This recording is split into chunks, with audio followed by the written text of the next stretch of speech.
Good Saturday morning, everyone. Today on Perspectives, the COVID-19 pandemic has created incredible challenges for all of us as dedicated scientists and health workers fight to protect us from that deadly virus.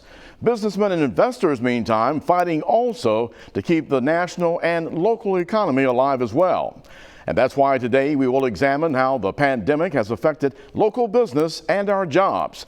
Now, as we all know, nationally and locally, restaurants and bars took a heavy hit, with some having to close their doors and many jobs lost. But according to the Mobile Area Chamber of Commerce, in spite of the odds, investing in the future of Mobile's economy has continued to thrive. And here are a few examples. Now, according to Chamber officials, in 2020, Airbus announced the building of an additional hangar to increase its A320 family of aircraft production. The project, valued at $40 million, meant hiring an additional 275 employees. In addition, Airbus completed another hangar to build the A220 family of aircraft and delivered the first U.S.-made A220. The Alabama State Port Authority completed a 400-foot container dock extension at APM terminals, according to officials who also are saying that the container terminal was recognized as one of the fastest growing in the nation by the Journal of Commerce. In North Mobile County, the Chamber reports good news from AMNS Calvert. The steel processing plant is undergoing a $647 million expansion, with the company producing slabs of steel currently imported from Brazil. Now, also according to the Chamber of Commerce, in the areas of educating the local workforce, Bishop State Community College broke ground on a $21 million advanced manufacturing center that will train students and career change candidates pursuing high wage, high demand, and high tech employment. As for Austal, the U.S. Department of Defense released details on a $50 million agreement with the company granted through the CARES Act. Speaking of Austal, there was a ripple of concern, though, after it was announced that the president of the Mobile facility had resigned following an internal investigation. But business analysts say the corporate shakeup should not affect the company's continued business with the U.S. Navy. And the government is paying for their conversion to a steel-focused shipyard. And I think that's a really good sign. That is an indication that the Navy, which takes a very active approach to industrial base management relative to the other services, views Austal as part of that club.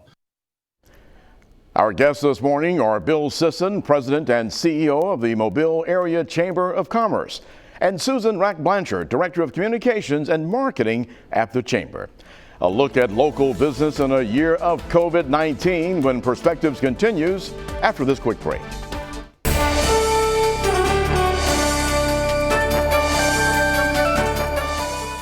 Joining us here on Perspectives this Saturday morning, our guest, Billisson. He is the President and CEO of the Mobile Area Chamber of Commerce. Good morning, Bill. Thanks for joining us today. Hey, good morning, Eric. Thank you for having me. It has been almost a year now since COVID-19 made some major changes to our business community, looking at some of the restrictions as well as other things that we had to make the adjustments when you talk about being in different types of businesses. If you would, give us an assessment of the health and strength of our local business community here almost a year later since COVID really made some major changes in how we do business. Well, as you said, it's been a year, and it's interesting that it's been a year because it's certainly been a whirlwind. I think a lot of people feel like it's either been the slowest year they can ever remember or the fastest, and maybe a combination of that. But certainly the business community has adjusted. We have seen actually a very good economy over the last year, which really was a surprise to a lot of us. We recently had our State of the Economy event, which we do every December. We really didn't know what to expect. We survey our entire membership when we do that event, and the members of our chamber are interestingly very optimistic about this year, about 2021. So I guess that's really good news and something that we can hang our hat on. That definitely is very good news. When you look at the ones, though, when we look at businesses that we've lost, do you see some of them coming back, or have we lost them for good? You know, I think it's a little early to tell about the coming back, but we have seen, Eric, sort of a combination of things. There are some businesses that have totally adjusted how they do business. I've been really proud of our business community, small, medium, and large companies that have adjusted, and they have figured out how to make this work through safety, processes, and really trying to think of a new way to do their business.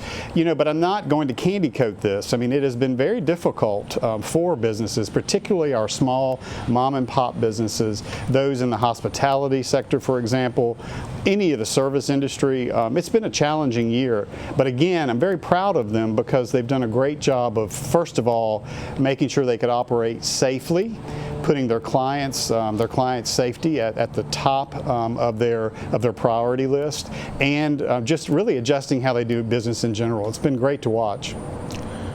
Looking at some of the national businesses that were here and some that have closed, how do they make that decision about staying in, let's say, the Mobile population base? Do you have any idea? Give us an idea of how they end up making that decision to close their business. I'm sure that it's a numbers game for them. They're looking very closely at their financials on a monthly basis, and when they have a presence all across the country, they're drilling it down to the local metropolitan area. Some are faring better than others. Generally speaking, in Alabama, we have not stayed in lockdown as long as some areas like in the Northeast and in California, and so that has enabled businesses to continue to operate. Again, very challenging for them, but they've been able to make it work. A lot of conversation right now going on in Washington as far as another stimulus. How did the first stimulus help our local business community? It helped a lot. It really did. It was a lifeline. Without that, I honestly believe that a lot more businesses would have had to shut their doors. I also believe that a lot of individuals would have been a lot less likely to spend money. And what happened was that they received, the financial assistance, and that enabled them to continue spending. And we've seen that, with our sales tax receipts, which have actually been very healthy here in the state of Alabama and here locally. And what that means is that people are not hoarding. They're not saving that money. They're actually continuing to spend and support business. And so I think that's helped the economy continue to sort of churn. As a chamber, when you evaluate what's being discussed in Washington about how to do this next stimulus, what do you want to see in it for our local business community? I want more of the same. Again, in my experience, the distribution of those funds were quite efficient, and I really want to commend the banks for that. The banks did an incredible job of getting that money out there, working with their clients and making sure that they got the money quickly. You can think back to hurricanes and the relief that came from the federal government related to that. It was a slow process, and in this instance it moved very quickly thanks to the banks. And so I'd like to see much more of the same. I think we still need it. This thing is not over. We wish it were, but it's not over. We're still dealing with this. So I guess what I'm saying is, let's do it. It worked well. Let's do it that way again. Are you having the opportunity to lobby, say, our local congressmen as well as our state senators who are in Washington as a chamber, as well as the small business community? Or are you seeing an effort to say, listen, we need this, and not later, but sooner? Absolutely. That has been a large part of what we've been doing. We are the voice of business for this region, and we have really used that voice. We used it before, getting the message out there how important it was and that it needed to happen quickly, and we're doing that again. We know that businesses are hurting, and so that money will help them to continue to operate until we can get on the other side, get more vaccinations, really get things back to more of a normal type of business environment. So as a chamber, are you encouraging folks to get the vaccinations, or where do you stand there as an organization? Absolutely. We are absolutely encouraging people to get the vaccine. It's incredibly important for us to be able to begin to operate more normally. So yes, and you will hear more from us. Really encouraging. We have a lot of CEOs that are encouraging their employees at the larger companies to do that, and even the smaller companies as well. We need to all do this so that we can get back to a more normal way of doing business. There's no question about that. How does the policy of encouraging masks as well as social distancing working in that formula now? Because the health officials say that despite the success of the vaccine so far, we still are going to have to practice those things in the interim. You know, I'm glad you asked that question. It's a great question. And I've, again, been very proud of our business community on how quickly they adhered to those policies. The mask wearing has proven to be something pretty simple that we can all do to be able to continue to go into businesses, go into restaurants, if you feel comfortable. I mean, there are obviously different levels of comfort related to that, but those things really do make a difference in helping us to operate. So it's been very pleasing to watch how businesses have made that adjustment. You know, when we were in lockdown, we spent that time as a chamber providing as many resources as we could to the business community from an information standpoint. We put out a back to business guide to help companies get ready for and new safety protocols that would need to be put into place, helping them prepare for that. And it was really great to watch them actually take those suggestions and put them into action. And I think it worked well for us, because I think here locally we've been able to continue to operate in ways, again, that a lot of other parts of this country have not been able to do. Bill, we're going to take a break at this point, and when we come back, we're going to have Susan Rack Blanchard join us to talk more about some of the programs that you're offering to make a difference and that flexibility for our local business community, as well as what you're doing to encourage us to support local business. Absolutely. So Perspectives continues in just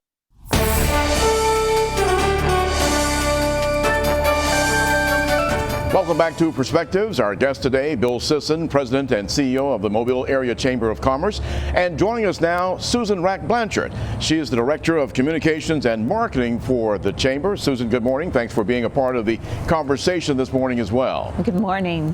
When we go back to a follow-up question with Bill, you talked about your assessment of the business community and looking at tax receipts, and how do you get that total assessment when you talk about how healthy we are right now, considering what we've been through the last year? Yeah, one of the things that we do in that survey is we take a look at our local gross domestic product, GDP. You've probably heard that on a national level. Well, we can drill that down to a local level. Basically, that shows what your community is producing as it relates to products like airplanes and ships, and it also includes services. And we have a very healthy GDP here locally, and it's been going up very, very quickly.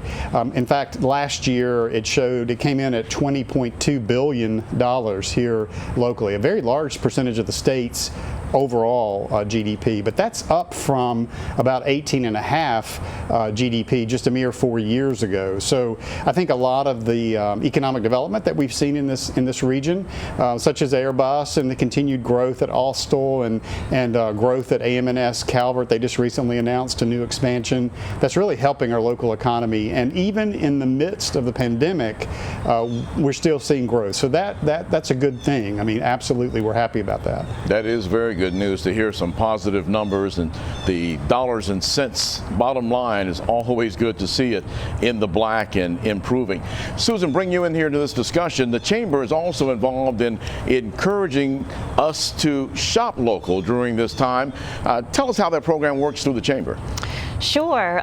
We've had a Shop Local campaign for 5 or 6 years, and we always thought it was a great idea to just remind people that when you buy from a local business, more of your money stays in the local community.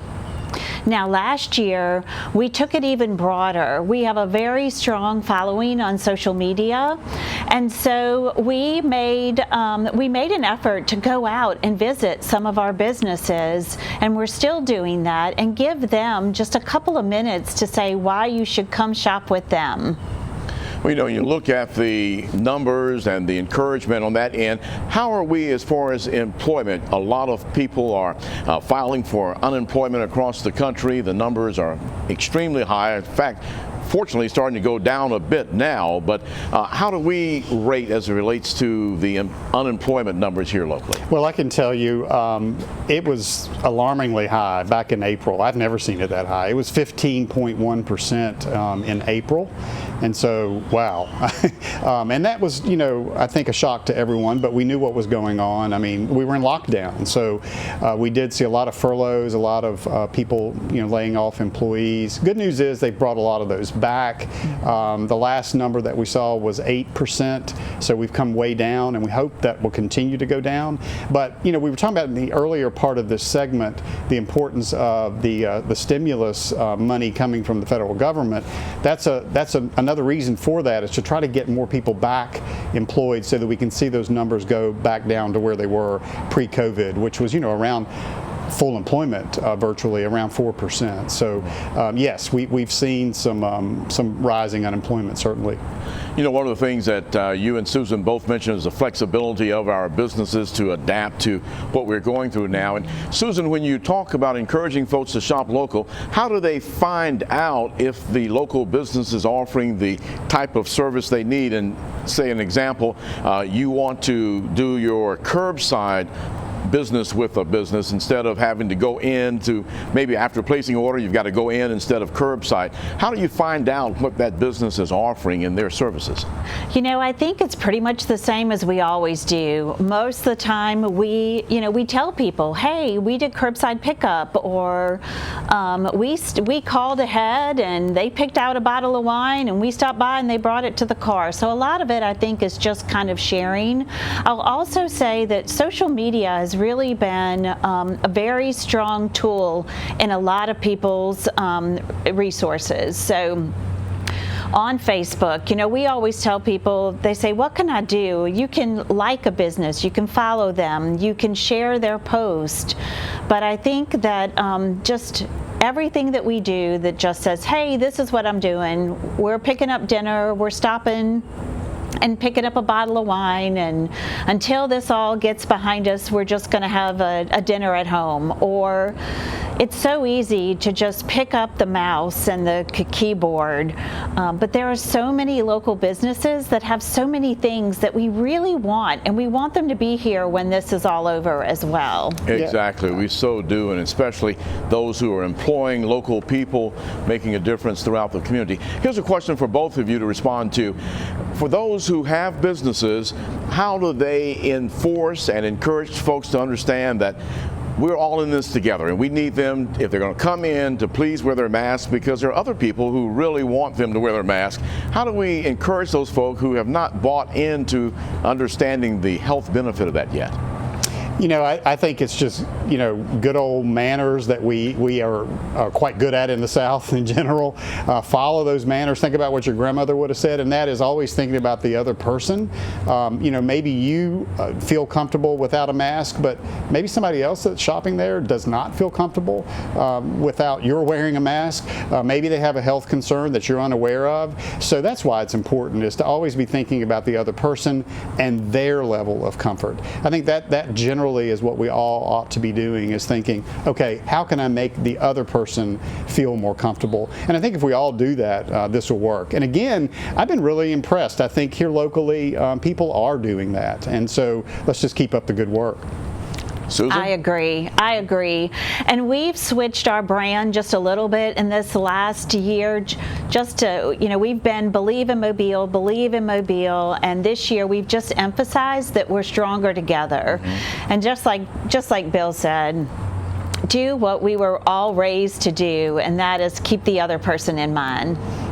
So important, especially as we hear about these other strains of the virus now mutating, and we just reported today that they believe the UK strain from the United Kingdom has been with us since November, and it seems to be the one that's now replicating and causing more cases. So we really have to, despite it all and the vaccines being here, we still have to practice these protocol of masking as well as giving each other that social distance in our operations going into the stores. Do you feel that the smaller local owned stores will have a major comeback here as this vaccine gets more into the community? I'll jump in, then you can go, Susan. Okay. I think yes. I mean, I think there's a lot of pent-up demand for things, and certainly it's easy to order off of Amazon, I mean, at home, but I think people miss the interaction that they have with their local mom and pop, retail establishment. I think people are really craving that, and so, again, I think anything we can do to keep that going now, let's do it, but when this is all over, and we will get through this, I think people are going to be real excited to go back to doing things like they used to do. All right, Susan, you got about 10 seconds. What do you feel? I would just add, I love Mobile, and I know you do too, and people are watching, and that is what is going to get us through, and it's going to keep supporting these local businesses. All right, thank you so much, Billisson, Susan Rack-Blanchard from the Mobile Area Chamber of Commerce. We thank you so much for giving us an assessment and some strong encouragement about how we've made it so far and what's ahead for us here in the local area. Thank you both so much. Thanks for having us. For more information on the business climate and prospects in Mobile, check out the Chamber of Commerce website at mobilechamber.com. Now, you can also give them a call at the number you see here on the screen, 251-433-6951. Next on Perspectives is an age-old problem that continues to have law enforcement officials and others looking for answers and solutions. How do you help freed inmates stop becoming re-offenders?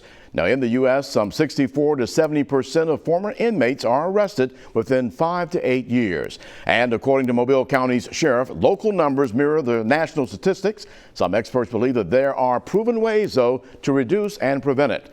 Thanks to a new major grant from the Department of Justice, a local partnership is prepared now to help the freed inmates become better citizens and reduce offending. We'll talk about that next Saturday morning here on Perspectives at 9 a.m. I'm Eric Reynolds. Have a great week ahead.